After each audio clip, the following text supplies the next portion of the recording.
Bismillahirrahmanirrahim. Assalamualaikum warahmatullahi wabarakatuh. Perkenalkan, nama saya Sri Aini Rauf. Saya dari program studi Perbankan Syariah Fakultas Ekonomi dan Bisnis Islam.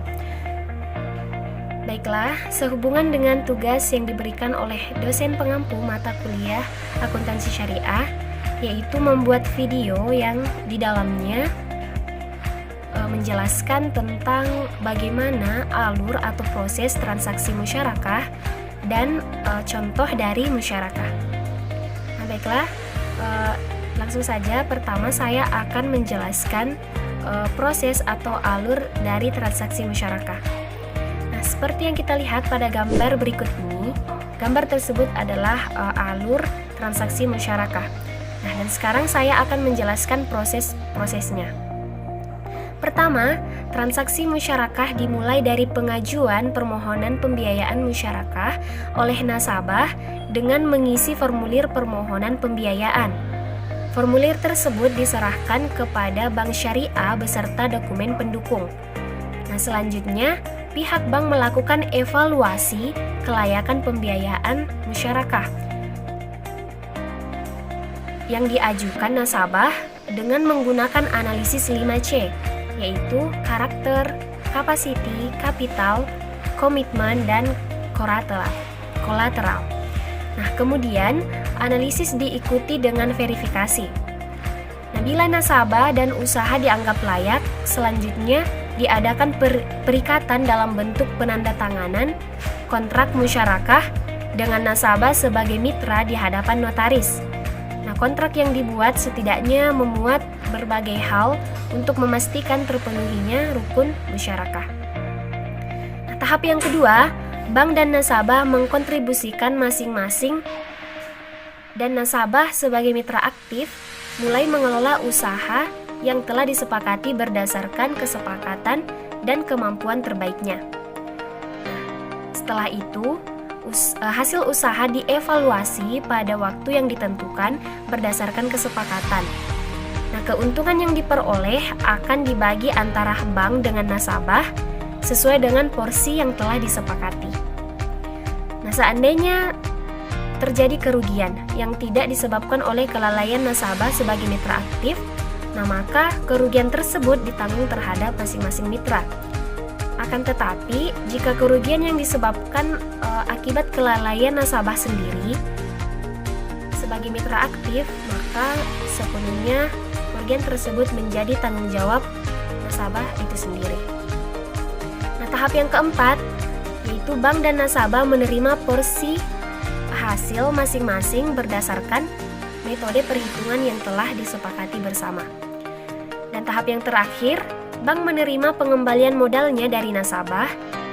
Nah, dan jika nasabah telah mengembalikan semua modal milik bank, maka usaha selanjutnya menjadi milik nasabah sepenuhnya. Nah, baiklah, itulah tadi penjelasan tentang bagaimana proses atau alur transaksi musyarakah. Nah, selanjutnya di sini saya akan menjelaskan contoh dari musyarakah. Baiklah, contoh dari praktik akad musyarakah. Misalnya terdapat dua pihak yang akan melakukan akad musyarakah. Nah, kedua pihak tersebut seumpamanya kita berikan inisial A, yaitu badan hukum A, dan dengan seorang B. Si A memiliki keinginan untuk membuat sebuah proyek untuk membuat sebuah kantor marketing digital. Nah, pada kesempatan yang sama, si B juga memiliki keinginan yang sama, yaitu untuk membuat usaha marketing digital. Nah, berdasarkan kesamaan motivasi untuk membangun usaha marketing digital, kemudian mereka bertemu dan membuat kesepakatan kerjasama musyarakah. Nah, jenis syirka yang dipakai adalah syirka inan, yaitu di mana si A memberikan modalnya sebesar 40 juta dan si B memberikan modalnya sebesar 60 juta. Nah, mereka sepakat untuk nisbah bagi hasil sebesar 60% untuk si A dan 40% untuk si B. Nah, dalam musyarakah tidak jadi masalah apabila si A mendapat porsi keuntungan yang lebih besar atau lebih tinggi dari B, meskipun porsi modal yang diberikan lebih kecil, selama itu merupakan kesepakatan yang sudah disepakati dari awal.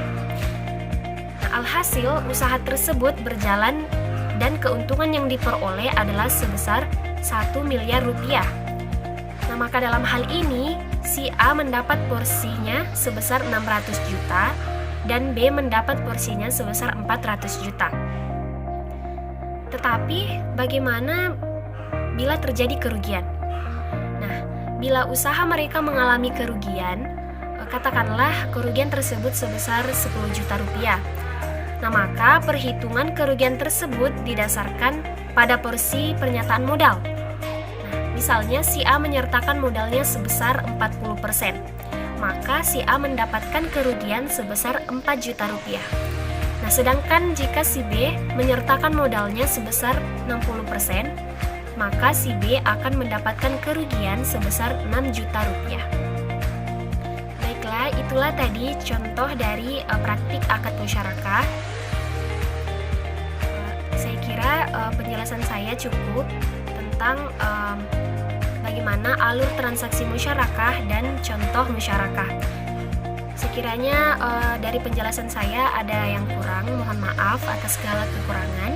Dan terima kasih. Wassalamualaikum warahmatullahi wabarakatuh.